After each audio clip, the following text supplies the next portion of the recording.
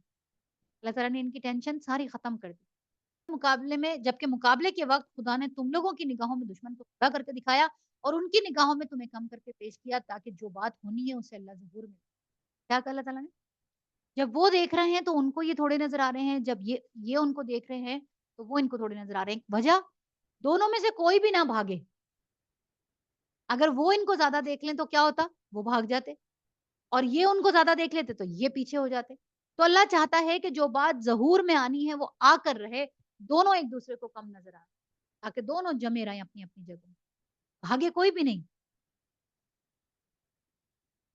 اور آخر کار سارے معاملات اللہ ہی کی طرف رجوع کرتے ہیں۔ اے ایمان لانے والوں، جب کسی گروہ سے تمہارا مقابلہ ہو تو ثابت قدم اور اللہ کو کثرت سے یاد کرو، توقع ہے کہ تمہیں کامیابی نصیب ہو، اور اللہ اور اس کے رسول کی اطاعت کرو، آپس میں جھگڑو نہیں ورنہ تمہارے اندر کمزوری پیدا ہو جائے گی اور تمہاری ہوا اکھڑ جائے گی۔ ہوا اکھڑنے کا کیا مطلب ہوتا ہے، قدم اکھڑ جائے، اور قدم کس چیز سے اکھڑتے ہیں، سب سے پہلے اللہ نے کیا کہا کہ دشمن تم پر بعد میں وار کرے گا، اگر تمہارا آپس میں کسی بات پر تنازع ہو گیا تو دشمن تو اس سے فائدہ اٹھا لے گا، آپس میں مت جھگڑنا، کوئی بات نہیں ہو رہی اس کو اس وقت دبا دو، بعد میں بات کریں گے اس کے، ابھی خاموش رہو، ابھی تو دشمن سے لڑنے کا موقع ہے اس لیے ایک ہو جاؤ، کیوں ہم بار بار کہتے ہیں کہ ابھی امت کو ایک ہونا چاہیے، سارے اختلافات بھلا کر سب چیزیں، ابھی دشمن کھڑا ہے نا، ابھی دشمن کی آنکھوں میں آنکھیں ڈال کے کھڑا ہے، تو جو آپس میں بھی کوئی کسی کے ہیں مسائل ان کو سب کو ختم کر کے ایک بن کے کھڑے ہو جائے، ایک امت بن کے، اللہ کہتا ہے کہ صبر سے کام لو، یقیناً اللہ صبر کرنے والوں کے ساتھ ہے، اور ان لوگوں کے سے رنگ ڈھنگ نہ اختیار کرو جو اپنے گھروں سے اتراتے ہوئے اور لوگوں کو اپنی شان دکھاتے ہوئے نکلے، کون کون نکلا تھا اس طرح سے، یہ جو بدر سے آئے تھے، یہ بدر میں جو لڑنے کے لیے آئے تھے ابو جہل کا قافلہ، یہ اتراتی ہوئی عورتیں فل میک اپ کے اندر، بھائی ناچتی گاتی آئی تھی عورتیں، ان کے آگے آگے ڈھول والے موجود تھے، اتراتے ہوئے آئے تھے، جی پاور دکھانے، حالانکہ اگر یہ چاہتے تو ان کو پتا تھا کہ ابو سفیان نکل گیا ہے دوسرے راستے سے، یہ واپس پلٹ جاتے، لیکن ان کا ہاں ہم جائیں گے، ابو سفیان پیغام دے کے چلا گیا تھا کہ بھائی اس کو بتا دو ابو جہل کے لشکر کو کہ وہ واپس چلا جائے، میں تو راستہ بدل لیا کسی اور راستے سے آ رہا ہوں، پر نہیں جی ہم تو بڑے زوراور لوگ ہیں، آج تو ہم نے اپنا زور دکھانا ہے، اور ساتھ ناچتے گاشتے گاتے اور خوب دھوم دھڑکے کے ساتھ آئے تھے، اللہ نے کہا ان کی طرح مت ہونا جو اتراتے ہوئے آئے، اللہ کو کیا پتا چلا اترانے والے لوگ پسند نہیں، اترانا کس کو کہتے ہیں، کب سہیلیاں کہتی نا آپس میں تم آج بہت اترا رہی ہو، بچپن میں بھی اپنے آپ کو سپیریئر اپنا بس میں سب سے اچھا، میرے سے اچھے کپڑے کسی کے نہیں ہیں، مجھ سے اچھا رہن سہن کسی کا نہیں، میرے سے اچھے نمبر کسی کے نہیں آتے، یہ ساری چیزیں اللہ کہتا ہے ان کو کس کی طرف جوڑنا ہوتا ہے ہمیں، اللہ کی طرف، جب آپ اللہ کی طرف جوڑ دیتے ہیں تو پھر آپ کو یہ ترانا اترانا سب ختم، کیا دکھایا کہ اللہ تعالیٰ نے انہی کو ختم کروا دیا، اللہ کہتا ہے کہ جو اور لوگوں کو اپنی شان دکھاتے ہوئے نکلے جن کی روش یہ ہے کہ اللہ کے راستے سے روکتے ہیں اور وہ جو کچھ کر رہے ہیں وہ اللہ کی گرفت سے باہر نہیں ہے، ذرا خیال کرو اس وقت کا کہ جب کہ شیطان نے ان لوگوں کے کرتوت ان کی نگاہوں میں خوشنما بنا کر دکھایا اور ان سے کہا تھا کہ آج کوئی تم پر غالب نہیں آ سکتا اور یہ کہ میں تمہارے ساتھ ہوں، مگر جب دونوں گروہوں کا آمنا سامنا ہوا تو وہ الٹے پاؤں بھاگ گیا، کتنے کھل کے اللہ بتا رہا ہے کہ شیطان ان کے ساتھ تھا اور ان لوگوں کے کرتوت ان کی نگاہوں میں خوشنما کر کے دکھائے کہ تم تو بڑا اچھا کام کر رہے ہو بھائی، تم تو ایسے ان کو قابو پاؤ کہ دیکھنا ختم ہو جائیں گے یہ سارے کے سارے، اور پھر جب کوئی تم پہ آج کے دن تو کوئی تم پہ غالب آ ہی نہیں سکتا، تمہارا تو اتنا بڑا لشکر ہے، اور یہ کہ میں تمہارے ساتھ ہوں. اور جیسے ہی دونوں گروہوں کا آمنے سامنا ہوا تو الٹے پاؤں پھر گیا اور کہنے لگا انی بری منکم انی ارا مالا ترون. کیا کہا کہ بھائی میرا تمہارا کوئی ساتھ نہیں ہے، میں تو وہ کچھ دیکھ رہا ہوں جو تم دیکھ ہی نہیں سکتے. کیا نظر آیا تھا؟ جبریل علیہ السلام پورے لشکر کے ساتھ. مجھے تو خدا سے ڈر لگتا ہے. یہ جملہ آپ یاد رکھیے گا، اس کا یہ جملہ انی اخاف اللہ، مجھے تو اللہ سے ڈر لگتا ہے. پہلے لے آتا ہے سہارا دے دے کے پاگل بنا بنا کے لے آتا ہے، گناہ کے کنارے پہ کھڑا کر کے چھوڑ کے چلا جاتا ہے، کہتا ہے نہیں مجھے تو ڈر لگتا ہے. پورے حشر میں بالکل اسی طرح کیا. نہیں نہیں ڈرتا نہیں ہے. کہانی ڈرتا ہوتا تو پھر وہ توبہ نہ کر لیتا. ہاں ساتھ چھوڑ دیتا. اللہ کہتا ہے اس کے وعدے جھوٹے ہیں، یہ تمہارا ساتھ نہیں دے گا کبھی بھی. بھاگ گیا اور اس نے کیا کہا مجھے تو خدا سے ڈر لگتا ہے اور خدا بڑی سخت سزا دینے والا ہے. اچھا تمہیں اتنا ڈر لگتا تھا تو تم اللہ سے توبہ کر کے تم سزا سے بچ نہیں جاتے. لیکن یہ انسانوں کو آخری جگہ پر لے. جبکہ منافقین اور وہ سب لوگ جن کے دلوں میں روگ لگا ہوا ہے کہہ رہے ہیں کہ ان لوگوں کو تو ان کے دین میں خپ میں مبتلا کر دیا. حالانکہ اگر کوئی اللہ پر بھروسہ کرے تو یقیناً اللہ بڑا زبردست اور دانا ہے. کاش تم اس وقت کی حالت کو دیکھ سکتے جبکہ فرشتے مقتول کافروں کی روحیں قبض کر رہے تھے. وہ ان کے چہرے اور ان کے کولوں پر ضرب لگاتے جاتے تھے اور کہتے تھے کہ لو اب جلنے کی سزا بھگتو، یہ وہ جزا ہے جس کا سامان تمہارے اپنے ہاتھوں نے پیش کی مہیا کر رکھا تھا. ورنہ اللہ تو اپنے بندوں پر ظلم کرنے والا نہیں ہے. یہ معاملہ ان کے ساتھ اسی طرح پیش آیا جس طرح آل فرعون اور اس سے پہلے کے دوسرے لوگوں کے ساتھ پیش آتا رہا ہے. انہوں نے اللہ کی آیات کو ماننے سے انکار کر دیا اور اللہ نے ان کے گناہوں پر انہیں پکڑ لیا. اللہ قوت رکھتا ہے، سخت سزا دینے والا ہے. یہ اللہ کی سنت کے مطابق ہوا کہ وہ کسی نعمت کو جو اس نے کسی قوم کو عطا کی ہو اس وقت تک نہیں بدلتا جب تک وہ قوم اپنے طرز عمل کو نہیں بدل لیتی. انڈر لائن کرنے ذرا سے.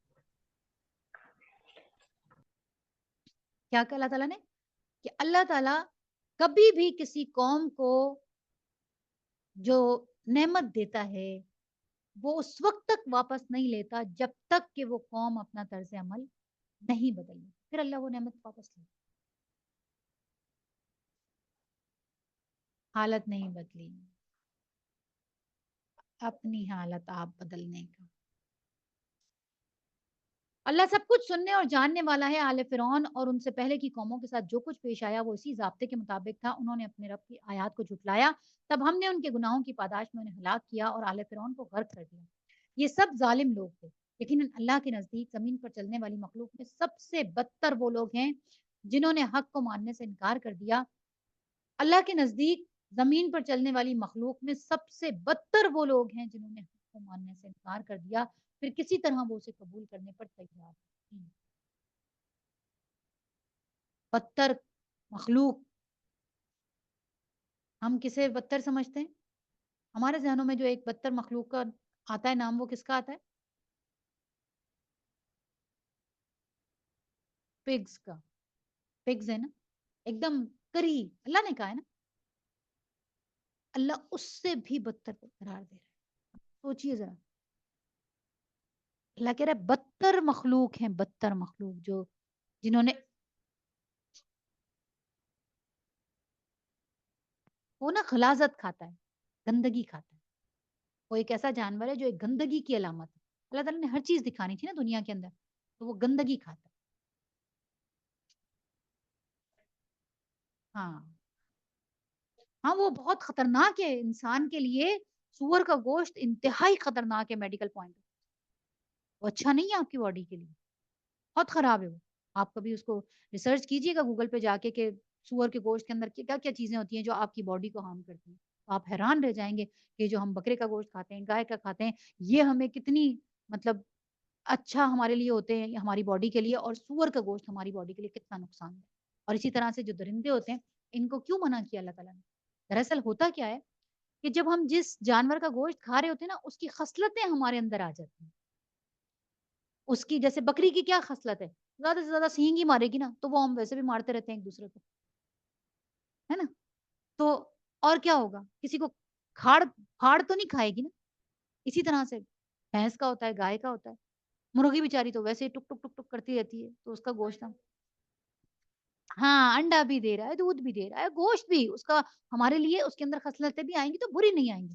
اسی کی بنسبت اگر ہم گدھے کا یا جیسے اللہ معاف کرے جو ہمارے آئے دن کہیں نہ کہیں کڑھائیاں مل رہی ہوتی ہیں اچھے اچھے اللہ معاف کرے ہوٹلوں کے اوپر کتے کی کڑھائی اور گدھے کی کڑھائی، تو یہ کیا ہے؟ یہ جو ہمارے معاشرے کے اندر ایک درندگی مردوں کے اندر یا انسانوں کے اندر آ گئی ہے، اس کی بہت بڑی وجہ میڈیکل پوائنٹ آف ویو سے یہ ہے کہ آپ یہ حرام گوشت ہمارے ہاں عام ہو. فرق دیکھیں. ہاں اور یہ میں نے بھی بہت تفصیل سے دیکھی تھی یہ ویڈیو. انہوں نے کہا یہ جو برائلر ہوتی ہے جو ہم چکن کھا رہے ہیں یہ چکن یہ کچھ نہیں کرتی. چکن یہ کیا کرتی ہے؟ صرف انہوں نے اس کو ہارمونز بڑھا بڑھا کے اس کا گوشت بنانا مقصود ہے. آرٹیفیشل طریقے سے انہوں نے اس کو پیدا کیا ہے نا, اور یہ آرٹیفیشل طریقے سے ہی بڑی ہوتی ہے. اور یہ کچھ بھی نہیں کرتی. یہ کیا کرتی ہے؟ صرف جس جگہ پنجرے میں ڈالتے ہیں وہیں پڑی رہتی ہے. تو آپ جب اس کا گوشت کھاتے ہیں تو پھر کیا کرتے ہیں؟ وہیں پڑے رہتے ہیں. اور ڈپریشن کتنا, کیونکہ آپ ایکٹیو نہیں ہے نا. اچھا گھر کی جو مرغی ہوتی ہے وہ اس کا کیا ہوتا ہے؟ ادھر ٹک ٹک ٹک ٹک کرتی پھر رہی ہے, ادھر بھاگ رہی ہے, ایکٹیو ہے, وہ دوڑ لگائی. آپ نے کبھی دیکھا ہے آج تک کہ مرغی والے کی شاپ کے اوپر جائیں تو اس کے جو پنجرے میں مرغیاں ہوتی ہیں وہ ایک جگہ سے دوسری جگہ بھی جاری ہوتی ہے, اللہ یہ کہ جب وہ پکڑنے جاتا ہے تو بھاگتی ہیں وہ, اس کے علاوہ وہ پڑی رہتی ہیں. بھری ہوئی بھی اتنی ہوتی ہے اور وہ بھاگ بھی نہیں سکتی. آپ ان کو چھوڑ بھی دیں گے نا تو یہ بھاگ نہیں سکتی. یہ ایکٹیو نہیں ہے کیونکہ آرٹیفیشل طریقے سے بنائی ہے اللہ کی طرف سے. آرگینک تو نہیں ہے نا, اللہ تعالیٰ نے جس طرح سے ایک نیچرل طریقہ رکھا ہے وہ تو نہیں ہے نا. کچھ بھی نہیں ہے, نہ ان کے انڈے میں کوئی فائدہ ہے نہ ان کی اس گوشت میں کوئی فائدہ ہے, بلکہ ہارمونز بچوں کے جلد سے جلد اور تباہ کن طرف جا رہے ہیں. جانور اسی لیے اللہ نے اس کو گندا کہا. اس کے عمل بھی گندا, یہ کھاتا بھی گندگی ہے. تو اس لیے جب اس کی آپ اس کو کھائیں گے, اس کا گوشت کھائیں گے تو آپ کے جسم کے اندر کیا آئے گا؟ اسی لیے درندے کیوں منع کیا اللہ تعالیٰ نے؟ شیر کو کیوں نہیں کھاتے؟ اسی لیے منع کیا کہ پھر وہ خصلتیں آپ کے جسم میں آ جاتی ہیں. تو اچھی چیزیں کھائیں, اچھی خوراک لیں, آرگینک. اب دیکھیں نا باہر کی کنٹریز میں کیا ہو رہا ہے, لوگوں نے اپنے گھروں کے اندر اگانی شروع کر دی چیزیں کہ ہمیں آرگینک چاہیے. ہم نے ان کی نقل کر کے ہم کس پہ چلے گئے؟ ہم سب کے سب آرٹیفیشل پہ چلے گئے. ہم نے لہسن بھی پاؤڈر کی فارم میں لینا شروع کر دیا. انہوں نے اپنے گھروں کی چھتوں کے اوپر اگا لیا, وہ اس طرف آ گئے جدھر ہم تھے. تو اللہ تعالیٰ نے جو طریقہ رکھا ہے وہ بیسٹ ہے انسان کے لیے, اللہ نے بنایا ہے. ایمانی قوت ختم ہو جاتی ہے. بالکل. اللہ تعالیٰ کیا فرماتا ہے؟ اللہ کہتا ہے کہ یقیناً اللہ کے نزدیک زمین پہ چلنے والی مخلوق میں سب سے بدتر وہ لوگ ہیں جنہوں نے حق کو ماننے سے انکار کر دیا پھر کسی طرح وہ اسے قبول کرنے پر تیار نہیں ہے. خصوصاً ان میں سے وہ لوگ جن کے جن کے ساتھ تو نے معاہدہ کیا ہے پھر وہ ہر موقع پر اس کو توڑتے ہیں اور ذرا خوف نہیں, خدا کا خوف نہیں کرتے. پس اگر یہ لوگ تمہیں لڑائی میں مل جائیں ان کی ایسی خبر لو کہ ان کے بعد جو دوسرے لوگ ایسی روش اختیار کرنے والے ہوں ان کے حواس باختہ ہو جائیں. توقع ہے کہ بدعہدوں کے اس انجام سے وہ سبق لیں گے. اگر کبھی تمہیں کسی قوم سے خیانت کا اندیشہ ہو تو اس کے معاہدے کو اعلانیہ اس کے آگے پھینک دو. یقیناً اللہ خائنوں کو پسند نہیں کرتا. یہ وہ کام ہے جس کو اللہ کہتا ہے نا, تو لوگ کہتے ہیں کہ جی معاہدہ ہوا تھا, حماس نے معاہدہ توڑ دیا. اللہ نے کہا اگر تمہیں کسی قوم سے خیانت کا اندیشہ ہو نا کہ یہ آگے آنے والے دنوں کے اندر یہ اس کو معاہدے کو توڑنے والے ہیں تو تم اس سے پہلے اعلانیہ پھینک دو ان کا معاہدہ ان کے سامنے. کہتے ہیں نا حماس نے سٹارٹ کیا تھا. حماس کو پتا تھا کہ یہ ایک بہت بڑا کریک ڈاؤن کرنے والے ہیں. حماس کو یہ بات پتا چل گئی تھی کہ یہ ایک بہت بڑا ہونے اور یہ تو ہر روز ہی کر رہے تھے. یہ کب رکے تھے؟ یہ تو سالوں سے کر رہے ہیں. یہ کب رکے کہ حماس نہ کرتا؟ ہماری ایک بہت بڑی تعداد ہے نا جو کھڑی ہو کے کہتی ہے جی نہیں حماس نہ کرتا تو یہ نہ کرتے. اچھا اتنے سالوں سے. جی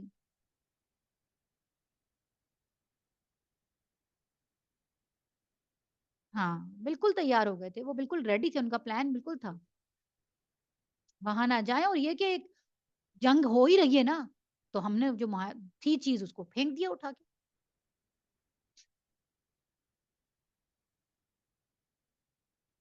ہاں ہاں مطلب جو قیدی لے کر آئے وہ کیوں لے کر آئے؟ تاکہ آپ نے جو قیدی کتنے کتنے سالوں کے وہ قیدی چھوٹے ہیں حماس کے, اور جو بچیاں مطلب بچے گئے تھے وہ جوان ہو گئے. 8 8 سال کے بچے گئے تھے, وہ 17 17 سال 20 20 سال کے بچے ہو کر واپس آ رہے ہیں. 8 8 سال 12 12 سال ان کی قید میں رہ کر واپس آ رہے ہیں. تو بات یہ ہے کہ اللہ تعالیٰ کہتا ہے کہ ان کے معاہدے کو اعلانیہ ان کے آگے پھینک دو. یقیناً اللہ خائنوں کو پسند نہیں کرتا, اور منکرین حق اس غلط فہمی میں نہ رہے کہ وہ بازی لے گئے. یقیناً وہ ہم کو ہرا نہیں سکتے.